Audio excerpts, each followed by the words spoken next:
mi kell nemzetünk pusztulásához. Hagyjuk el mi is nemzeti nyelvünket. Kisdedinket s kivált leányainkat arra ne tanítsuk, úgy, hogy ők is, mint a maiak, kerüljék a honi hangot, s annak természetes ellenségé legyenek, mint nem értenek. Latán bilincsekbe szorítsuk mi is hazai érzéseinket, úgy, hogy azok soha többé ne engedjék lelkünk egész felemelkedését, magyarságunk tökéletes kifejtését. Küszöböljük mi is ki a gimnasztika minden ágazatit, és szolgaítsuk lassanként, mint ők, egy bágyat testbe lelkeinket rabbá. Vastagítsuk mi is vég nélkül törvénykönyveinket, fekete és fehér parancsokkal úgy, hogy az ügyes, annak tekervényi közt megfoghassa a becsületest. Ne tanuljunk mi is sokat, vagy ha már tanulunk valamit, semmi egyebet ne tanuljunk, mint konyhadeákságot, vagy rabulistai fogásokat. Mi se utazzunk, mint ők, és semmit sem látván, s így miben létünket, s állásunkat soha józanul össze nem hasonlítván, s így soha el nem ismerhetvén, becsüljük túl minden intézetinket, s puffadozva kiáltozzunk, s harsogtassuk Magyarország dicsőségét. Keserítsük tűrhetetlen gőgünk által polgárinkat, és szorítsuk az adófizetőt mindig-mindig szoros korlátok közé. Regulázzuk őket, s vigyük el néha-néha a házi pénztárt, de a nemesi tolvajt éppen ne, vagy csak gyengébb büntessük. Készítsünk szép utakat, de azokért ne fizessünk, stb. Stb. Stb. Azon földesúr nem cselekszik helyesen, ki jószágiból nagy jövedelmet sajtol ki anélkül, hogy azokat előbb instruálná. Mert ő minden bizonnyal, s tán anélkül, hogy tudná, már a tőkéjéből él. S ekép, hatán távolról is, de szoros tudománykép már közelít a végbukásához. Ha ez igaz, akkor minden kétségen kívül azon kormány sem tenne józanul, mely a népre nagy adót vetne ki, minek előtte annak szántúvevtői, mesterségi és kereskedési szelleme kifejtve még nincs. S így mind egyeseknek, mind kormányoknak legfőbb, legszentebb kötelessége a nemzet kapitaliszát, azaz adós véderejét kímélni s lehetőségig növelni.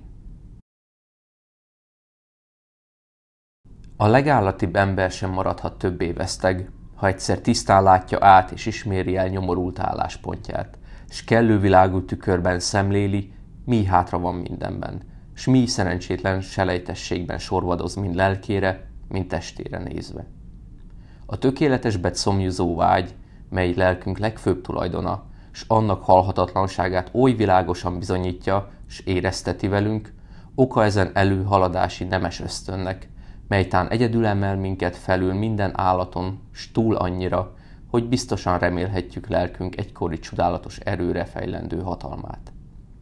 Ezen ösztönnek józan irányzata határozza el az emberek s nemzetek alacsony vagy magas létét. Azon hatalmak, melyek Magyarországot dúlni akarták, vagy dúlták is, inkább a hízelkedés, mind a való szózatját választák. Mert ki hódítni, fogni, rabbá tenni akar, inkább s biztosabban jut céljához, ha tömjénez, mézet nyújt, s virágokkal fűzi békjóit körül, mintha mindig annyira ijesztő valóval akarná a szíveket megnyerni. Azon nemzetet, melyben erős lélek van, soha és semmi körülállások közt idegen hatalom nem csak nem nyomhatja el, de óriási előmenetelében sem hátráltathatja, s minden veszély, mely érheti, kirekesztőleg, csak tulajdon keblében, tudni illik, elégtelen isméreteiben, természetelleni talpkövekre rakott intézetiben, s az ezekből szükségképp következő egyenetlenségeiben, s viszálkodásaiban veheti valódi eredetét. S hogy viszont nincs oly bölcs kormány, nincs oly próféta, ki egy lelketlen, korcs népet valóságos dicsőségre felhevíteni, s igazi halhatatlanságra feltüzelni tudna. Akármi alkalommal tétessék szó a szántúlvető sorsának javításáról, oly bizonyos, mint a 2x2 az 4, hogy a majoritás vagy a mindent megcáfoló maradjon, halasztassék nem lehet, anatémiájával veri vissza a legjózanabb javaslatokat. És nem egyéb okból, mint hogy a szántóvető sorsát a nagyobb rész általában nem hiszi javíthatónak más kára nélkül. És itt fekszik a leggyökeresebb fallacia. Ezen bevett boldogtalan hiedelem következésében a szántóvető minden alkalommal 3-as korrelációjának kettejét mindig maga ellen látja felfegyverkezve. És ekképp a majoritást mindig haszna, előmenetele és gyarapodása ellen tapasztalja. A kormány embere így szól. Amit a szántóvető bellíciába fizet, stb., azt meg sem érezné, de a domesztícia és az urasági terhek, azok rontják meg. A vármegye embere pedig így. Amit a domesztíciába fizet a szántóvető, mint hogy utak, hidak hasznát leginkább ő tapasztalja, az soha nem rontaná meg, de az a végtelen deperdita, katonatartás, stranszenna, hosszú fuár, stb. Ezt teszi végképp tönkre. Az uraság végre így szól pedig. Amit a szántóvető az uraságnak szolgál, az a legkisebb, mert mint ő bírja a telkeit, annál olcsóbb árrende sehol nincs. De bezzeg a kormány és a vármegyei terhek, azok érik ám sajnosan. És ekképp a szántóvető a 3 korreláció között minden alkalommal a pad alá esik a földre. A nőtlen, ha gazdag, akkor választhat, s választani mindenkor kellemes, mert ő élhet is az élet kellemével, s ha akar, másokat is szerencsésíthet. Közjóra is szentelheti javát, s végre, ha abban leli nyugtát, mindenét el is ajándékozhatja, s trappistává lehet. Már egy házasnak, ha bár gazdag is, választási köre nem oly nagy. Ő neki többi a világtól visszavonulni nem szabad, s mind életkellemi, mind jótevőségi, mind közszolgálati határit kirekesztőleg összeköttetése, s kisdedei tűzik ki. Ő többé nem csak magáé, de jobbadán másoké. És így áll a kormány is. Sőt, még sokkal nagyobb mértékben is. A házas ember már rosszul cselekszik, ha gazdagodni nem törekszik, mert gyermekeket nyomorúságra vagy szűkölködésre állítani az életbe, az sokkal kárhozandóbb, mint egy puszta gondolatlan tett. Minden népnek megvan a maga géniusza, úgy megvan saját eleme is, mely varázsnak megsemmisítésével szárnyaszegetik a bátor felemelkedésének, és az emberi kebelben rejtező isteni szikra álomkorságba süllyed.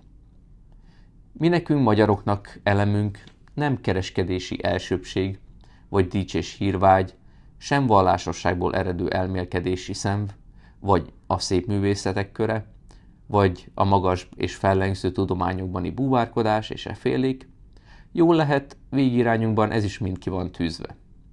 De azért nem elemünk, melynek említésénél vérünk forni, szívünket dobogni, idegeinket mindegy villany által érintve lenni éreznők.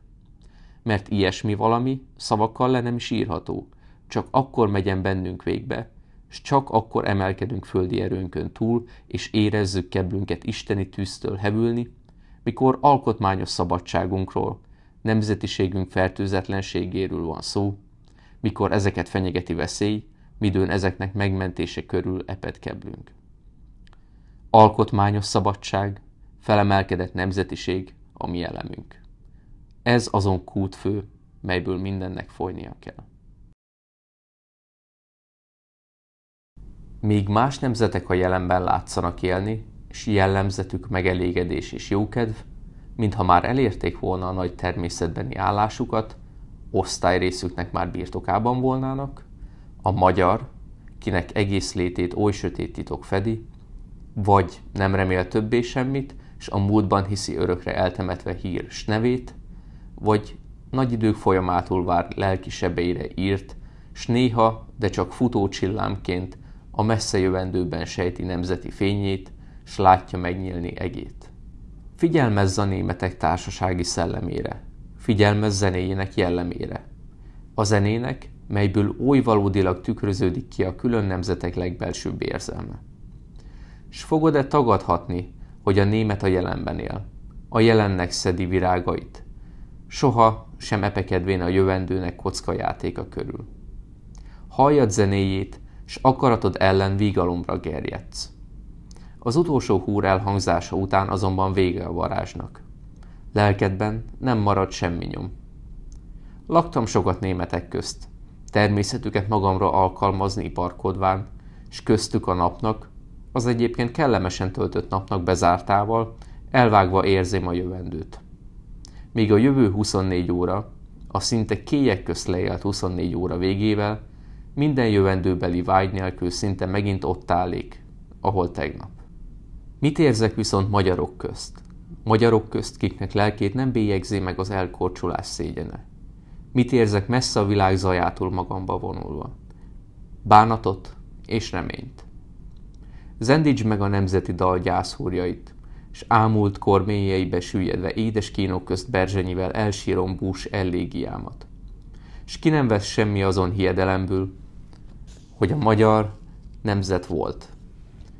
Felfel hasad ismét előttem az ég, és édeni kéjjel reppen lelkemen keresztül így szózad. Epedésid nem holtakat illetnek, bús hangjaid nem halotti zene, a jövendő lehet korod. Ó, mennyei öröm! S íme sötétre borul szemeim előtt az idők folyama megint, és őrült gyanánt kínok és kélyek közt hánykodva fogyasztom magamat, éltemnek nagy része bánat, reménynek sugárjai vajmigyéren öntenek pályámra fényt. Így fogám fel a magyarnak, a magyar nép jobbjainak más nemzetekhez, és kivált a némethez, oly kevéssé hasonló lényegét. S tagadhatjuk-e, ha belsőnkbe szállunk, és magunkban tisztába hozzuk, hogy fény és mesterkélt öröm még korán sem megelégedés. Miszerint kínjaink hosszúk, és kéjeink felette rövidek valának.